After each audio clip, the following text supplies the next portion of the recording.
प्रगति होगी। और जब अलग अलग ग्राम सभाओं की प्रगति होगी तो आपके विकास खंड की भी प्रगति होगी।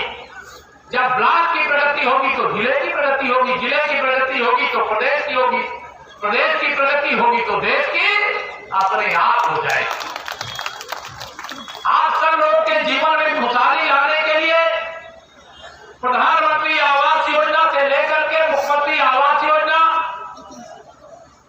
महिलाओं के सशक्तिकरण से लेकर के जो हमारे दिव्यांग भाई बहन हैं उनके लिए योजना, जो हमारे बुजुर्ग हैं उनके लिए योजना, कोई गरीब परिवार में पहले बीमार हो जाए तो इलाज का पैसा नहीं रहता था, लेकिन आज इलाज के लिए 5 लाख रुपया का आयुष्मान भारत का कार्ड बन रहा है। किसी का बना है कि नहीं गांव में? नहीं, जिनका बना है पहले वो बताओ, जिनका बन गया। अच्छा एक बात और समझ लो, पहले सभी लोगों का नहीं बनना है, जो गरीब आदमी है उनका बनना है। जो अपने से इलाज करा सकते हैं वो सोचे हमारा भी बन जाए तो ये गरीब का हक अमीर के खाते में चला जाएगा। अभी गरीब का हक गरीब के खाते में देने वाली सरकार है। जो अपने पैसे से अपने खर्चे से अपना इलाज करा सकते हैं वो अपना इलाज कराएं। और आयुष्मान भारत योजना के अंतर्गत जो लाभार्थी हैं, मुझे मैंने देखा नहीं है इस गांव में कितने लाभार्थी हैं, कितने लोगों का आयुष्मान कार्ड बना है, लेकिन जिनका नहीं बना है, यहाँ जो हमारी आशा बहुएं होती हैं वो भी बनाती है। आपके गांव में पंचायत सहायक होंगे, हैं कि नहीं? पंचायत सहायक अगर आपका नाम है तो अपना कार्ड बनवाओ और 5 लाख रुपए तक का इलाज। ये माननीय प्रधानमंत्री नरेंद्र मोदी जी के नेतृत्व में यह योजना शुरू हुई है। अभी आपको पीने के पानी के लिए मैं अभी देख रहा था पंचायत भवन में, वहां पर एक हैंडपंप लगा था, उसका रिपोर्ट होकर के दूसरे स्थान पे लग गया। लेकिन मेरे प्रधानमंत्री जी, आदरणीय मुख्यमंत्री जी, या डबल इंजन सरकार ने अब हर घर तक नल से जल पहुंचाने का संकल्प लिया। अब गरीब हो चाहे अमीर हो, अगड़ी जाति का हो, पिछड़ी जाति का हो, अनुसूचित जाति का हो, कोई भेदभाव नहीं। सबका साथ सबका विकास। जल जीवन मिशन योजना के अंतर्गत आपके घर तक पाइपलाइन से पानी पहुंचाया जाएगा। लेकिन अब आपके घर तक अगर पानी पहुंच गया और आपने हर समय टोटी को खोल करके छोड़ दिया और पानी को बर्बाद किया तो आपको पानी मिलेगा, आपके बच्चों को भी पानी मिल जाएगा, लेकिन आपके बच्चे के बच्चे को पीने का पानी नहीं बचेगा। इसे पानी उतना खर्चा करिए जितनी जरूरत है। अब गांव सभा के अंदर आज मैं खुले बच्चे से एक आदेश दे रहा हूं। कई लोगों को परेशानी भी होगी, बहुत लोगों को खुशी भी होगी। यहां जिलाधिकारी और सहित सभी अधिकारी इसको नोट कर लें। ग्राम सभा के अंदर, इस ग्राम सभा के अंदर और जनपद की किसी भी ग्राम सभा के अंदर अगर कोई चकमार है, चक्रोड़ है और उसने कोई कब्जा किया हुआ है तो उसको नाप करके खाली करवा दीजिए। उसे पूरे गांव समाज को चलने के लिए व्यवस्था करवाइए। खुश हो सब लोग, खुश हो। जो कब्जा किया होगा उसको खाली करना पड़ेगा, खाली करा दिया जाए। धन्यवाद। एक और काम होगा, बहुत सारे तालाब होंगे आपके गांव में, अब उन तालाबों पर भी कब्जा कोई ना कोई किया होगा। अब पहले जो बड़े बुजुर्ग होंगे उनको मालूम होगा, इसी तालाब में तैरना सीखते थे और आजकल लोग स्विमिंग पूल में तैरते हैं, छोटा सा बना करके बड़ा तैरना सीख गए। माननीय प्रधानमंत्री श्री नरेंद्र मोदी जी ने आजादी के जब 75 साल बीते तो उन्होंने कहा हम देश के जो सरोवर है, तालाब है, उनको अमृत सरोवर बनाएंगे। वहीं पर खेलने का, वहीं पर टहलने का और वहीं पर पानी की व्यवस्था, और उस तालाब को किसी जो पात्र लाभार्थी होगा उसको पट्टा लेकर के, चाहे वह मछली पालन करे या किसी प्रकार की खेती करे, इसकी भी व्यवस्था कराने का काम किया जाएगा। इसको भी जिलाधिकारी नोट करेंगे, सीधे साहब नोट करेंगे, इसको व्यवस्थित करने का काम करेंगे और ये पूरे जिले के अंदर करेंगे। एक बात और, आप सबके यहाँ मैं अभी आ रहा था तो देख रहा था कई जगह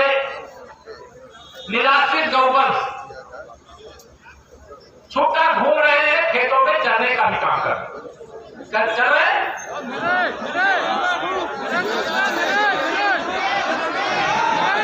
आप पहले बात सुनो, मेरी बात पहले पूरी सुनो। ये छुट्टा घूम रहे हैं, ये सच है, लेकिन इनको छोड़ा किसने बताओ? मेरा आप सबसे निवेदन है, अभी हम गांव के अंदर जो चारा गांव की जमीन है उसको भी खाली करवाएं और वो आश्रय स्थल बना करके गऊ वंश को खाने पीने की चारा की व्यवस्था तो चाहिए, उनके चारे की व्यवस्था करेंगे। अब तो कब्जा किया, उसके पेट पे दर्द होगा, उसको लगेगा खाली कराएंगे, खाली तो कराएंगे।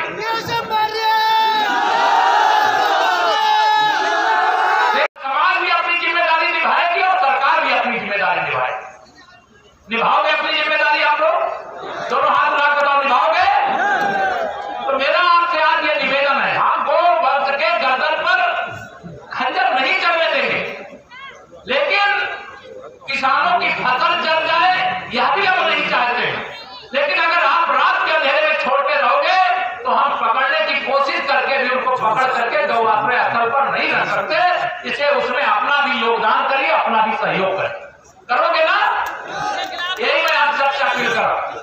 उनके खिलाफ एफआईआर करवाइए जो छोड़ते हैं। वो भी करेंगे। एक जो वो होता है पुलिस की लाठी, लेकिन हम पुलिस की लाठी तब कराना चाहने की बात करेंगे जब आप कोई समाज में अपनी जिम्मेदारी नहीं निभाता। हम तो पहले चाहते हैं कि हम आप मिल करके सरकार आपने बनाई है, लोकतंत्र है, तो जो काम सरकार का है सरकार को करने दो, जो काम समाज का है वो समाज करे। अगर जो नहीं करेंगे तो फिर अगला कदम तो फिर उसके बाद पर विचार किया जाएगा। जैसे भूमाफियाओं के खिलाफ बुलडोजर चल जाता है, अवैध कब्जे के बाद अवैध कब्जे जहां पर होते हैं उनको खाली कराया जाता है। और भी गांव के अंदर, किसी भी गांव के अंदर अगर किसी सरकारी जमीन पर कोई अवैध कब्जा है तो मैं इस मंच से घोषणा कर रहा हूं, एक सप्ताह के अंदर अपने आप किसी ने कब्जा किया तो खाली कर दो, और नहीं करोगे तो भाई बुलडोजर चलेगा, क्या करेंगे? क्योंकि जो गांव समाज की संपत्ति वो किसी व्यक्ति की संपत्ति नहीं हो सकती।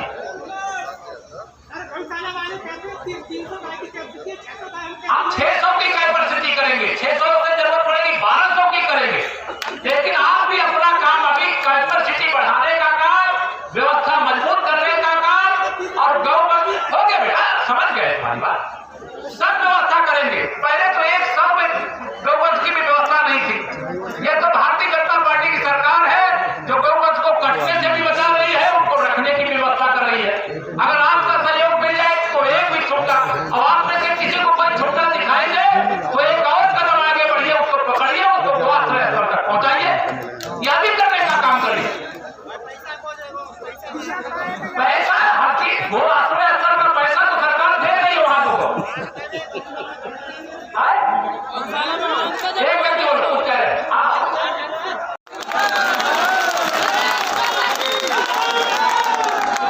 देखिए हमारी सरकार की मंशा बहुत स्पष्ट है।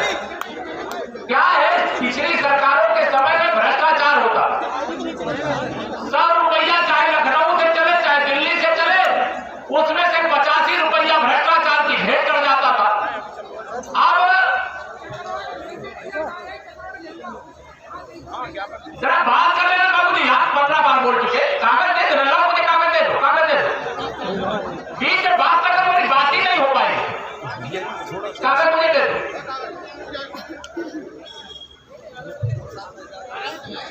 मेरी बात पूरी पहले सुन लो, आपको काफी चीजों का समाधान अपने आप नजर आएगा। हम लोगों की मंशा पहले कोई सरकार होती थी, सपा की हो, बसपा की हो, कांग्रेस की हो, वो भ्रष्टाचार करते थे, उनका भ्रष्टाचार करना ही सरकार में आने का लक्ष्य होता था। गुंडों अपराधियों की मदद करना ही सरकार में रहने का लक्ष्य होता था। पहले की सरकारों में पुलिस से अपराधी लड़ते थे, बताओ कि अपराधी पुलिस से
अब इसमें जो बेईमानी करते हैं उनको भी मैं खुले मंच से कह रहा हूं, अब भ्रष्टाचार करने वालों को केवल निलंबित नहीं करेंगे, सेवा से बर्खास्त नहीं करेंगे, उनके खिलाफ भी मुकदमा लिखा करके उनको भी जेल में भेजने का काम करेंगे।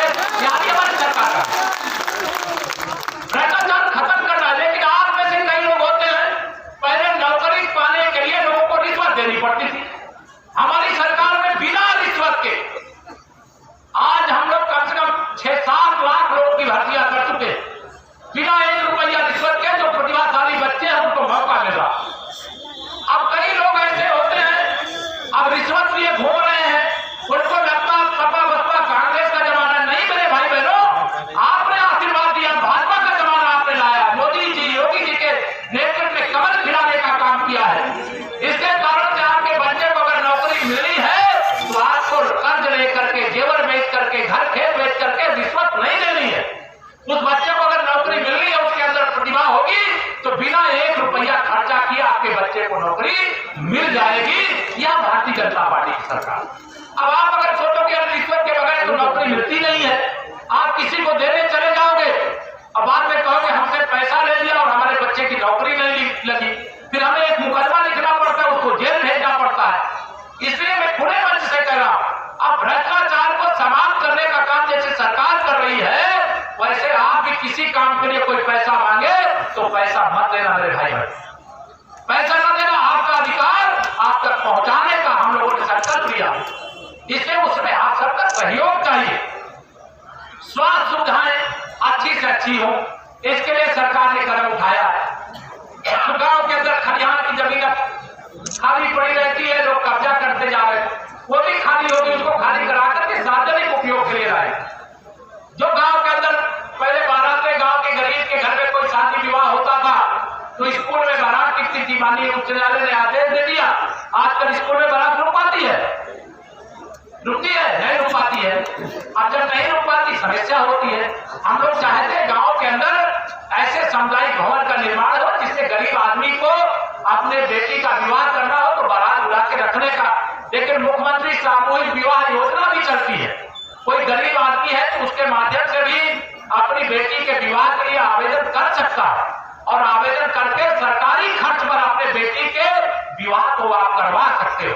अब किसी घर में बेटी पैदा हुई, पहले तो बोझ मानते थे लोग, लेकिन आज बेटी पैदा हुई और आपने उसको टीकाकरण की प्रक्रिया शुरू किया तो मुख्यमंत्री सुमंगला योजना के अंतर्गत वो जब तक वो ग्रेजुएशन करेगी इतना पैसा हो जाएगा, बिटिया की शानदार शादी करो, चिंता ही नहीं है।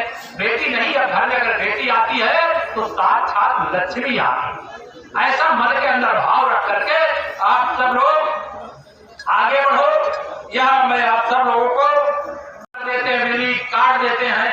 सरकार ने फैसला किया है कि कोई किसान के बिजली के कनेक्शन को बकाया के आधार पर नहीं काटा जाएगा, या पूरा निर्देश दिया गया है, पूरे प्रदेश के लिए दिया गया है। और कहीं पर भी कनेक्शन काटे जाने की शिकायत है तो आप उसको बताने का भी काम कर सकते हो। कई चीजें आप जानोगे नहीं, घर में बैठे रहोगे, दिन भर फेसबुक चलाते रहोगे, व्हाट्सएप चलाते रहोगे, उसी में समय बीत जाएगा।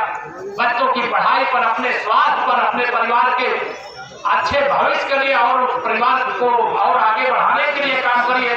अपनी अच्छी खेती कैसे कर सकते हो उसके लिए काम करिए। गांव के अंदर गंदगी है तो केवल ये कह देना सफाई कर्मचारी नहीं आया, केवल प्रधान जी ने सफाई नहीं करवाया। अरे नहीं मेरे भाई बहनों, केवल सफाई कर्मचारी किसी गांव की सफाई नहीं कर सकता। सफाई करना पूरे गांव सभा की जिम्मेदारी है।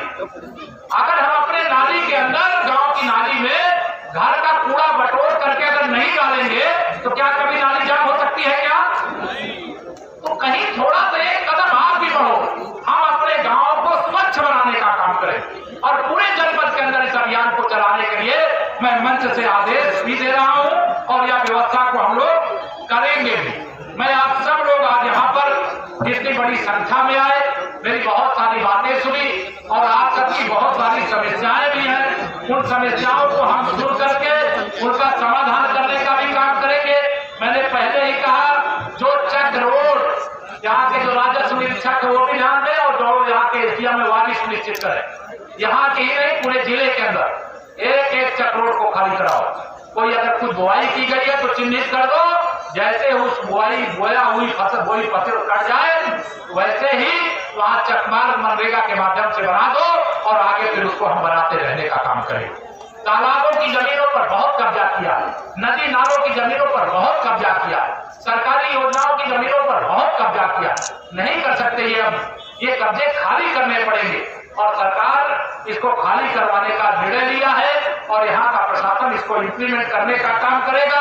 और मुझे पूरा विश्वास है कि आप भी इसमें अपना सहयोग प्रदान करने का काम करेंगे। मेरी ओर से बहुत सारी भाषण की बातें की जा सकती थी, लेकिन मैंने आज आपसे चौपाल में आपसे चर्चा की। कोई एक दो लोग सामूहिक व्यक्तिगत समस्या है, यह ध्यान रखना। अगर आप कागज में लिख करके दोगे तो उसमें आदेश देंगे, उस पर कार्रवाई होगी। अगर आप मौखिक बताओगे तो आप बात में सुनूंगा, आप कहोगे, लेकिन उस पर कोई कार्रवाई नहीं होगी। इसलिए कभी भी कोई समस्या है तो लिख करके देना चाहिए। इस गांव सभा से जुड़े हुए कोई व्यक्ति है, गांव सभा की संबंधित कोई समस्या बताना चाहते हैं तो कोई एक दो लोग खड़े होकर के बता दें। और जिनके आवेदन है, पुलिस अधिकारी अभी मेरी बात पूरी हो जाने के बाद जिनके हाथ में आवेदन है वो आवेदन आके देना चाहेंगे तो उनको देने के लिए आप आने देना, मैं उनका आवेदन लेकर के ही आपके प्रसाद करूँ। भारत